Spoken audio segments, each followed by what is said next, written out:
our first episode of Music and Coffee with Chelsea Beth in a while, and we've got Mirna Ayshoa here with us today. She's an awesome kick-ass female drummer in Fort Collins, and actually endorsed. Do you want to show your cymbals? Oh, I just got my new cymbals from the company that I endorse. People say the company endorses them, but really the artist endorses the company, and sometimes it goes, both ways. This is my Karma dry ride cymbal, and then I have other cymbals here. I also got recently endorsed by Excel drumsticks, and these are also my favorite drumsticks from the company, and there's one more endorsement coming up, but I have not announced yet. Wow. Yep. So you're just like totally, I don't know, making really cool waves in the scene right now, it seems like, here locally. Hopefully, I hope so, because the goal is to inspire people to play drums. That's the goal, because it makes me happy, and I wanted to make other people happy. So hopefully, that inspires someone. Really, really positive message behind what you're doing. I think that's really cool. Thank you. Yeah. Oh, and I want to make sure before I forget to just say thank you to Purple Cup for donating this coffee that we're drinking today. Purple Cup. They're an awesome spot. Yeah, they do gaming, and actually next Sunday, so February 20. Gosh, what's today? Today's, I can't do math. I think it's February 22nd is next Saturday. Yeah. They're going to be doing a fairy tale murder mystery thing. Scary. So yeah. So kind of cool and scary, maybe kind of if you're into cool that thing. for her. So. Not your thing. Not my thing. Okay. Well, their coffee's delicious, so thank you for Purple Cup for donating. Coffee. Yeah, thank you for that. Yeah. So yeah, Mirna, I just really wanted to, I don't know, I was really excited about interviewing you. You're our first kind of, we've done a lot of like singer-songwriters. We're looking at expanding the project into interviewing whole bands, and I just really wanted to get your unique experience and kind of hear your story. You just shared a little bit about what's behind this for you of playing drums and what got you into it, but yeah, if you could just share your story with us. Yeah, so the whole drumming thing started when I was at work. I work as a sales and marketing specialist, and I was at work at the company that I worked for like 2 years ago.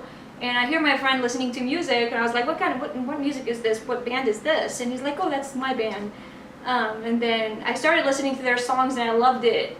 And I said, I really want to be making music again, because I only was a vocalist before.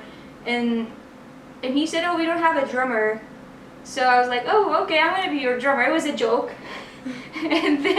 And then I talked to my friend. My friend was also interested in drumming. We were two girls who wanted to drum, and then we decided we're going to take lessons or whatever. We're going to start drumming somehow, and then play anywhere, like play for a church, play for whoever needs a drummer, And so I started drumming along their songs, which was kind of like punk metal.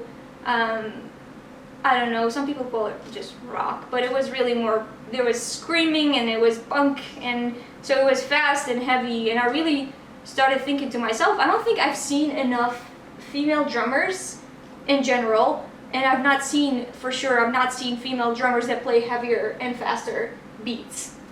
And people always think it's not a thing for, you're a girl, like, what, you probably like jazz, you probably play something slower. And it is true for some people, but it's just not true to put people in a box. And me being a women advocate in my past, and still, I didn't think that was right. And I kind of enjoyed heavier music, and I loved it because of that band. And just kind of started, jamming along their songs. And since I was a child, I played hand drums, so it was not totally a foreign idea for me to play a beat, but it was just different. Hand drum is only hands, and a whole drum set is different. And coming from a Middle Eastern background, women were not encouraged to play drums in general. Music was not encouraged. Some people, would put their life under a threat if they play music, period. So there was not much encouragement towards music, but my family was very supportive of music. My dad played an instrument, and they always supported my whatever music interest that I had at the time. I played different instruments along my lifetime, and I don't think I loved anything as much as I loved drums or enjoyed it as much, So that's how it started. Yeah. Do you mind sharing a little bit more about what that love is for you? Like, What's under that? I think it is. Some people would say like, oh, like if I post a double bass whatever practice routine or whatever, they're like, oh, you're just doing it as a sport. It's not. You're not an athlete. You're an artist. But in reality, it has the physical aspect to it. If you are not capable of playing for a long period of time, that means you need to do something to your body. Like it's like an athlete, you have to eat healthier, you have to work out, you have to go up to that practice more, exactly. Yeah. And by the time this builds up and your muscles get used to things and get used to doing things easier. So playing double bass was not easy for me. It got easier, and there's way too many things for me to learn with drumming physically, and trying to get my body to that level of just being able to keep playing and playing and playing and not get tired. So like pushing yourself. Yeah, physically and then emotionally too, and mentally. Sometimes by emotionally I mean like sometimes I'm tired, I'm exhausted, but because of teaching myself in different aspects of my life to just push myself to keep persisting and keep doing things, I pushed myself and put that goal to myself that I would practice every day no matter what. If it's on a bed, if it's on a pillow, if it's on anything, I'll practice something about drumming every day. Wow, that's a huge commitment. Yeah, so that's what I did for a year. I was like, I'm gonna commit to just practicing so much, and see where I get. And it really, if you persist on anything, you can. Yeah. Most of the times you can do it. Can you see it now when you look at where you're at now as compared to when you started? Yeah. When you look back, you're like, oh, I didn't know I was gonna learn all these things in such a short period of time. And but it's just when I feel like also, I don't know, some people agree and some people disagree with me on that. Because of being exposed to it in the childhood, there are things that are engraved in my brain about rhythm. But really, when I am an adult now learning an instrument versus me trying to learn to play the guitar when I was younger or play the piano when I was younger, it's not the same process, because I've used all my life experiences of learning, the learning how to learn things, how to do things, how to accomplish and finish tasks. I am better now at doing this than when I was a child. And so because of that, I feel like it's easier for me now to learn. Nobody's pushing me, nobody's forcing me to do things. It's just me. Because of how I learned to do things and accomplish things, now I know how to accomplish the task of drumming. Yeah. So that's one. And then the other part is the art part of it, which is you have to be creative. And I feel like my background has helped me, because people are like, oh, this is going to be a tough song for you to play. What? Oh, that's the odd time signature. And for me, odd time signature is not really odd because of my Middle Eastern background. I've heard odd time signatures. And so it's engraved in my brain, so it's just natural to play it sometimes, and easier than someone that has never heard it before. Yeah. And so that's the other thing. There's another aspect to music and its business, and there's a lot of marketing and sales, selling yourself and marketing yourself, and keeping there's something in marketing called mind share. So if people see you a lot, they remember drummer every time they see Mirna, for example. Mm-hmm. I might not be the best drummer, but if you keep yourself up there, people see you and remember you, and they know that you're dedicated to what you're doing. And not only for yourself, but you also support other local musicians, especially I've noticed female artists. Yeah.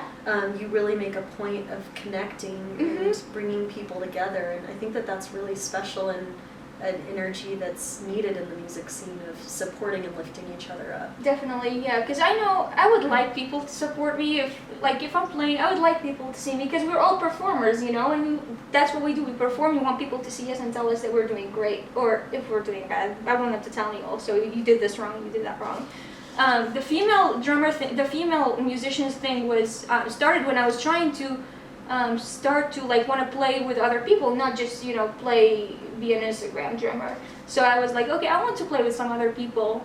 And sometimes it's really scary. It's bad, but it's really scary to go on Craigslist and pick up a guy and be like, oh, he needs a drummer, go to his basement and practice. Yeah. So I was like, well, if it was a girl, maybe I would have been more comfortable, So it's really sad reality that we're in, but it is what it is. Yeah, it's a reality. Mm-hmm. So that's why I started the Female Musicians of Colorado group that we're on both Facebook. in. Yeah, on Facebook, because I didn't know I had no physical place to start it. So I started that on Facebook, and I was like, okay, let's just have our own community and gather as much female musicians as possible in it so that we have a way to collaborate.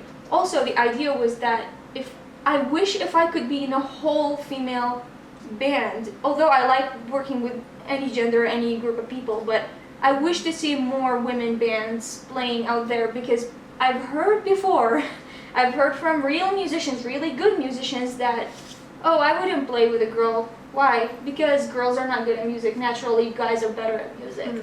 So there is that stereotype that girls are not committed. The reality is that the culture and the society has pushed girls to a different direction. A lot of times we're expected to, when people get married or are in a committed relationship, you're expected to be the stay-home mom. You can't tour because you have kids. You can't tour because you're doing this and that for the kids. So there's a lot of unthankful, unseen work that women do, and that holds them back from, touring and progressing and practicing and going places. Talking about all that labor that goes unacknowledged. Yep. Yeah. So there's a lot of that, but I wanted to prove to people that not everyone has these tasks. Like for me, I have the free time to do this, and I have dedicated my life to do things like that, and so I don't see myself in a situation where something else takes that from me. So not everyone is the same in that box that people put you in. You mentioned a couple of times, that this part of you, this drive, this commitment, this sort of fighter in you,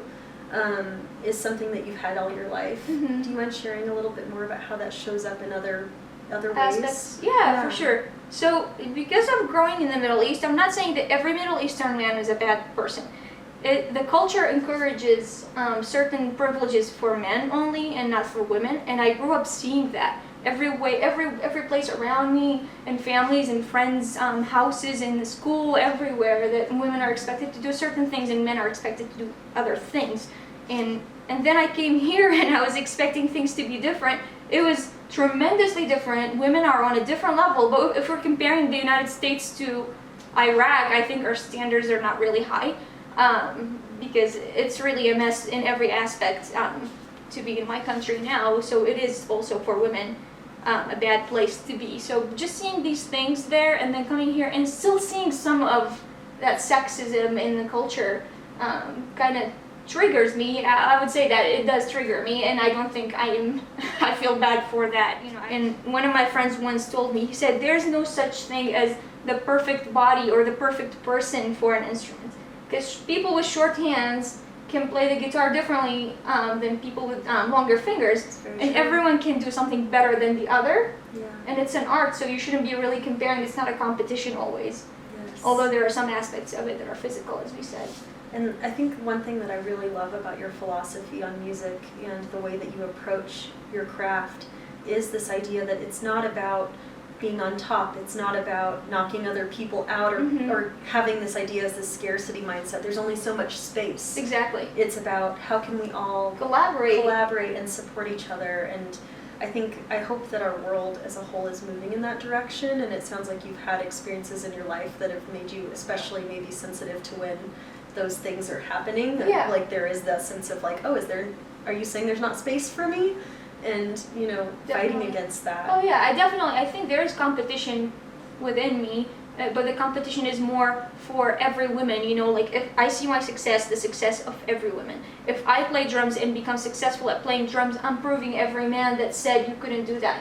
So I'm proving them wrong. I want to say that my message to the music world and the music scene and all of that, it's an awesome music scene that we have here in Fort Collins. Everyone is collaborative and most people I would say are collaborative and supportive of each other, and the venues are really connected to each other.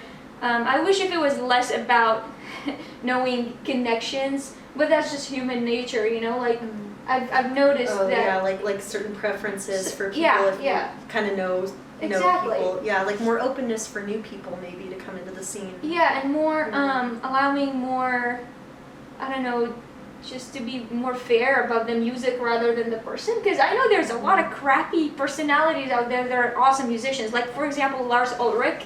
I love Lars as an example for me. I do not know anything about him as a person. And some people say like, oh, he's good, he's bad. I don't know. I don't really care. He's not my best friend. But I really feel inspired by Lars, because he was capable of making himself successful. I don't think he's the best drummer. I don't know, maybe he isn't the best drummer in the world if there's some certain standards. But some people are like, oh, he's not the best drummer in the world. Why did he get that famous and rich? He's a good example of balancing out, you know, the making connections, business, and being a musician. If he wasn't a drummer, I think he would have been the manager of Metallica and they would have still been successful. So I kind of like see that as my example for a drummer, and that's my point, is like if you are someone that's going to choose between a group of musicians for an award, for playing at your venue, I wish you look more into what the music is, what the content is, because when I listen to a song, I don't really care who is the person playing it. I want to enjoy it. Yeah. I just enjoy the product. But that's what I kind of see not happening really a lot. It's more about, we like this person, and sometimes I am that liked person, you know, and I still see that it's not fair. So that's one of the things that is frustrating a little bit. Yeah, like who's being looked over, and maybe more attention to that somehow.